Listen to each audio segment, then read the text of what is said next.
আসসালামু আলাইকুম viewers. Iran Israel যুদ্ধ তো শেষ হলো। এখন প্রশ্ন আসছে যে এই 10 দিনের যুদ্ধে কে হারলো আর কে জিতলো। একটা ফেসবুক স্ট্যাটাসের মাধ্যমে আমি একটা ছোট্ট জরিপ করেছি, যেখানে দেখলাম যে 95% মানুষ বলছে যে ইরান জিতেছে, আর 5% মানুষ, মানে 5%, অনলি 5% মানুষ বলছে যে না, ইসরায়েল জিতেছে, কারণ ইরানের অনেক বেশি ক্ষতি হয়েছে। এখন আমার মতে আমি বলবো যে অবশ্যই, আনডাউটেডলি, মানে কোনো দ্বিধা ছাড়া, কোনো সন্দেহ ছাড়া এই যুদ্ধে ইরান জিতেছে। কেন?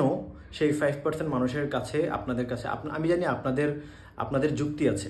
আপনারা বলবেন যে ইরানের অনেকগুলো পরমাণু বিজ্ঞানী মারা গেছেন, অনেক বড় বড় জেনারেলরা মারা গেছেন, অনেক বেশি ক্ষয়ক্ষতি হয়েছে। কিন্তু কেন এই যুদ্ধে আমি ইরানকে আগে রাখবো, সেটার কারণগুলো হচ্ছে, প্রথমত, ইসরায়েল রাষ্ট্র জন্ম নেওয়ার পর থেকে 1948 সাল থেকে এই পর্যন্ত যতগুলো যুদ্ধ ওরা করেছে, প্রায় অনেকগুলো যুদ্ধ কিন্তু ওরা করেছে। 5 থেকে 7টার মতো বড় বড় যুদ্ধ করেছে। ছোট ছোট হামাস হিজবুল্লাহর সাথে ছোট ছোট যুদ্ধ আছেই।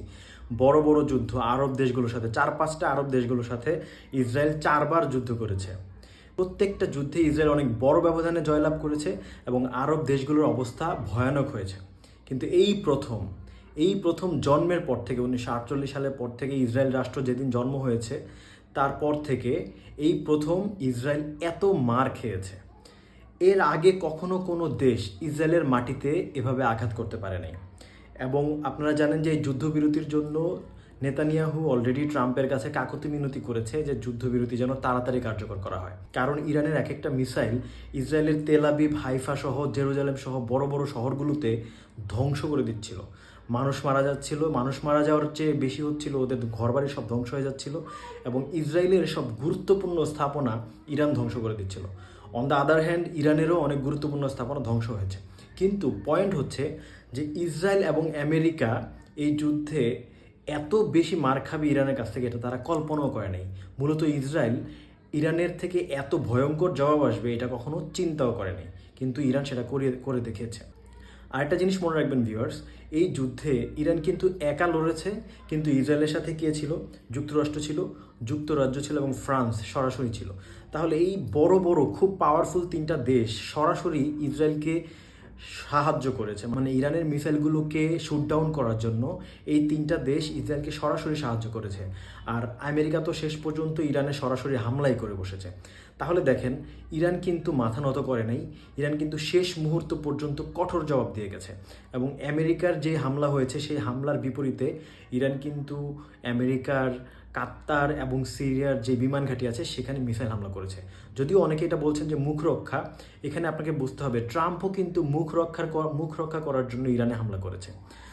মেইনলি আপনি যদি হিসাব করেন যে ইরানের সাথে ইসরায়েলের এই 10 দিনের যুদ্ধে ইসরায়েল যে শিক্ষা পেয়েছে, আগামী 30 বছর থেকে 50 বছরেও ইরানের সাথে যুদ্ধের নাম নিবে না, কারণ ওরা দেখেছে যে ইরান কি পরিমাণ ধ্বংস করেছে। আর কিছুদিন যদি যুদ্ধ চলতো, ইসরায়েলের অলরেডি অর্থনীতি পুরোপুরি ধ্বংস হয়ে গেছে।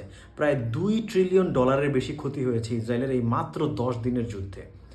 আপনারা জানেন ভিউয়ার্স যে শেষ পর্যন্ত ইরানের একটা একটা করে ইরান মিসাইল ফায়ার করতো এবং সেটাই ঠেকাইতে পারতো না ইসরায়েলের এতই খারাপ অবস্থা হয়েছে।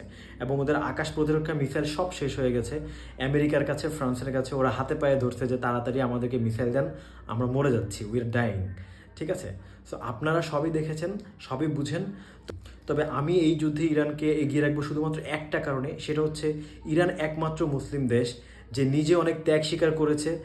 ইরানের অনেক বড় বড় বিজ্ঞানী হারিয়েছে, অনেক আর্থিক ক্ষতি হয়েছে, কিন্তু তারপরও ইরান যে দাঁত ভাঙা জবাব ইসরায়েলকে দিয়েছে, আমেরিকাকে দিয়েছে, বিগত 50 বছরে যেটা কেউ পারে নাই সেটা ইরান করে দেখিয়েছে।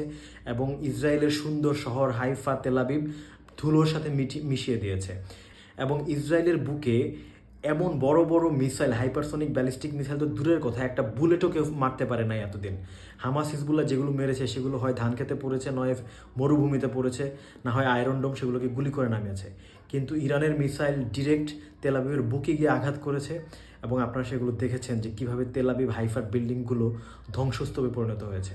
যে এটা গাজা না, এটা ইসরায়েল। সো এই কারণে আমি ইরানকে এই যুদ্ধে অনেক বেশি এগিয়ে রাখবো। এবং এই যুদ্ধের সবচেয়ে বড় অর্জন যে আগামী 30 থেকে 50 বছরে ইসরায়েল এবং আমেরিকা বা ইসরায়েল আমেরিকার কোনো মিত্র দেশ ভুলেও ইরানকে খোঁচাতে আসবে না। এবং পুরো বিশ্ব দেখেছে ইরান ইরানি জাতির যেই বীরত্ব সেটা পুরো বিশ্ব কিন্তু দেখেছে। সো এইটাই হচ্ছে সবচেয়ে বড় অর্জন এই যুদ্ধের, ইরানের জন্য সবচেয়ে বড় অর্জন। ভিউয়ার্স, আরেকটা কথা মনে রাখবেন যে আজ হোক, কাল হোক, 2 বছর হোক, 5 বছর হোক, ইরান কিন্তু পারমাণবিক বোমার মালিক হচ্ছে। এটা ফর শিওর, 100% শিওর, এটা কোনো ভুল হবে না। এটা লিখে রাখেন যে ইরান 2-5 বছর বা যতদিন লাগে পারমাণবিক বোমার মালিক হবেই। আজকে ইরানের পররাষ্ট্রমন্ত্রী ঘোষণা দিয়েছে যে ইরান তার পারমাণবিক কার্যক্রম আবার শুরু করবে। ধন্যবাদ ভিউয়ার্স, আপনারা কি মনে করছেন সেটা অবশ্যই আমাকে কমেন্টে জানাবেন।